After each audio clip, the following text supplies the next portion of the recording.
Hello everyone, সবাই কেমন আছো? আশা করছি খুব খুব ভালো আছো তোমরা সবাই। আমিও ভালো আছি।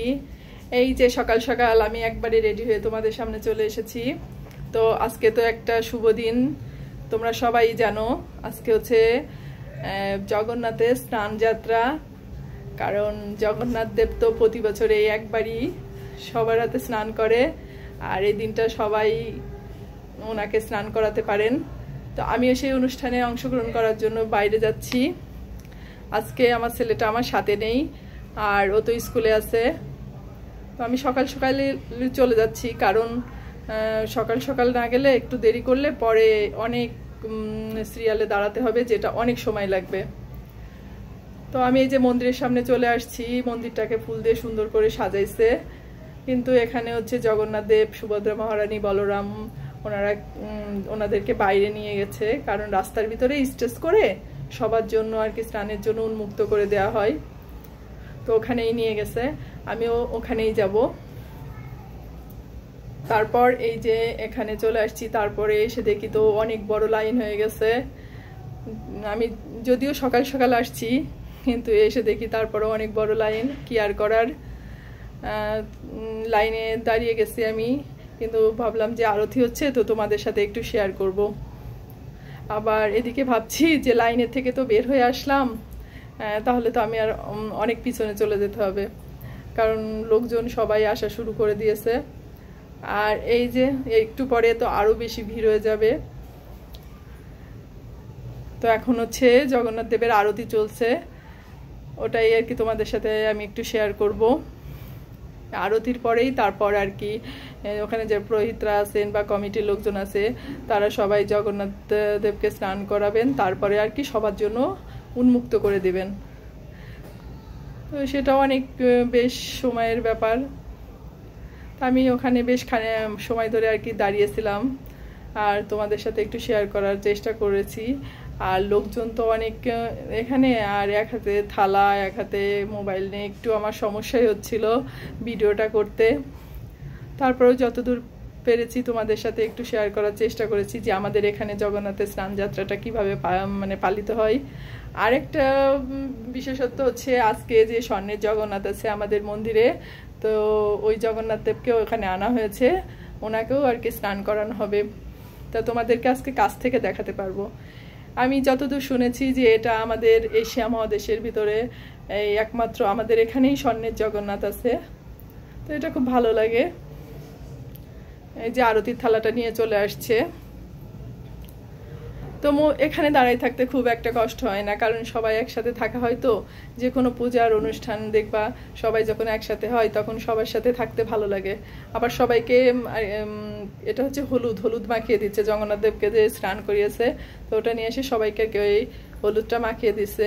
আর ওই মাসিমাটা ওনারা হচ্ছেন জগন্নাথ মন্দিরের আর কি সদস্য, তো ওনারা এই কাজগুলো আর কি করতেছিলেন। তো আমার খুব ভালো লাগে যে আমরা এমন একটা জায়গায় থাকি যেখানে আমাদের হিন্দুদের সব ধরনের ধর্মীয় কালচার সংস্কৃতি সব কিছুই হয়, আর যেটা হচ্ছে আমাদের বাচ্চারা এগুলো শিখতে পারে, জানতে পারে। আমিও এখানে আসার পরেই এগুলো আর কি করা শুরু করছি। আমি যখন গ্রামে ছিলাম, মানে বিয়ের আগের কথা বলতেছি, তখন আমাদের ওখানে এই অনুষ্ঠানগুলো হতো না। এখানে এসে দেখতে দেখতে দেখতে দেখতে এখানে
আর কি যেটা বলছিলাম যে অনেক অনুষ্ঠান আছে যেগুলা আমি এখানে এসে শিখছি, তো আমার ভালোই লাগে এইসব অনুষ্ঠানে অংশগ্রহণ করতে।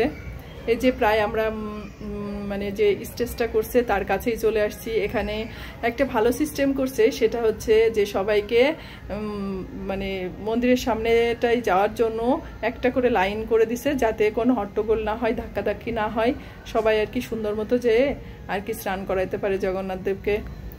তো এই যে এখানেও সুন্দর করে আর কি ফুল দিয়ে সাজাইছে। যখন আমরা একটা অনুষ্ঠানে কোথাও যাই তখন দেখবে সেখানে গেলে অনেকেই পরিচিত অপরিচিত সবার সাথেই তো দেখা হয়। দেখা যায় অনেকে মানে পরিচিত মানুষ, তার সাথে অনেক দিন ধরে দেখা হয় না, তো অনুষ্ঠানে গেলে তার সাথে দেখা হয়, এগুলো খুব ভালো লাগে। আর এই যে এখানে এগুলো হচ্ছে চরণামৃত রাখছে। আবার অনেকেই আছে যারা আর কি বাসা থেকে জগন্নাথ দেবের স্নান করানোর জন্য আর কি কিছু নিয়ে যায় নাই, ওখান থেকেই আর কি সেই ব্যবস্থা করে দিছে ওনারা। আর কি মাটির ঘট আছে, ঘটে করে আর কি যারা যারা নিয়ে যায় নাই তাদেরকে ঘটটা ধরে ধরে দিছে, তো তারা আর কি সেটা দিয়েই জগন্নাথ দেবকে স্নান করাইছে। তো এটা খুব ভালো হয়েও লাগছে। আর জগন্নাথ দেবের স্নান করানোর পরে ওনার চরণামৃত আর কি সকলকেই দিয়ে দিছে। তোমরা দেখেই বুঝতে পারছো আসলে কতটা ভিড় হয়েছে, আর ধাক্কাধাক্কি হয়েছে কিছুটা, কিন্তু আসলে এটা কোনো ব্যাপার না। একটা অনুষ্ঠানে যখন 5 জন 10 জন একসাথে অনেক মানুষ হয় তখন এগুলা হয়, তো এগুলোকে মেনে নিয়েই সব আর কি কাজ করতে হয়। তো এটা ভালোই লাগে।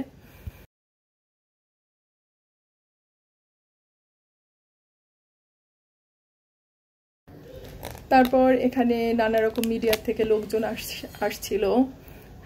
আর এখানে আর তোমাদেরকে আগেও বলেছি যে এখানে স্বর্ণের জগন্নাথ, যেটা আমাদের মন্দিরের জগন্নাথ দেবকেও নিয়ে আসছিলেন, তো সবাই ওনাকেও স্নান করাচ্ছিলেন। আর আর তোমরা দেখলে বুঝতেই পারছো যে আসলে কতটা ভিড় হয়েছিল আর কতটা ব্যস্ততার ভিতরে, মানে সবাইকে দ্রুত আর কি স্নান করাইতে বলছে, কারণ অনেক দূর পর্যন্ত লাইন হয়ে গেছে। আর মানে তাড়াতাড়ি, আর যাদের আর কি স্নান করানো শেষ হয়ে গেছে সবাইকে ওখান থেকে দ্রুত সরে যেতে বলছিল। আমরাও আর কি তাড়াতাড়ি স্নানটা কমপ্লিট করে তারপর ওখান থেকে সরে আসছিলাম।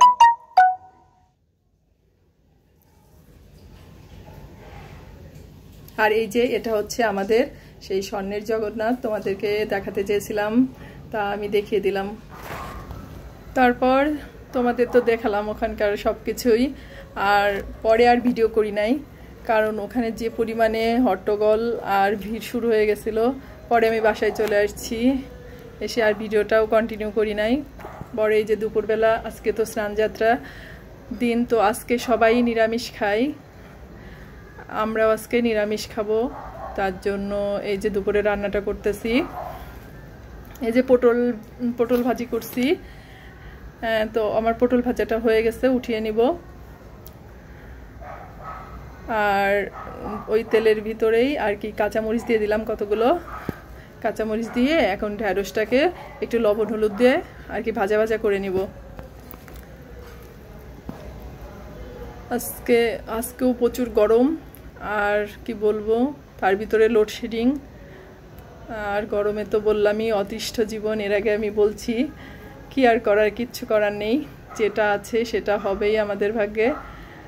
তো এই যে এটাকে এখন ঢেকে তারপর একটু ভাজা ভাজা হলে নামিয়ে নিব। তারপর ওখানে তো মানে গরম, তারপরে আবার অনেক রৌদ্র ছিল রাস্তার ভিতরে। এই যে রান্না বাড়া আমার কমপ্লিট হয়ে গেছে। আর কি কি রান্না করছি তোমাদেরকে একটু দেখিয়ে দিই। যে ঝিঙে আর ডাটা দিয়ে মটরের ডাল রান্না করেছি, আর এই যে ঢেঁড়সটা এইভাবে ভাজি করেছি, আর এই পাশে পটল ভাজা করেছি। তো তোমরা সবাই ভালো থেকো, সাবধানে থেকো, আর তোমাদের সাথে দেখা হচ্ছে আমার পরবর্তী ব্লগে।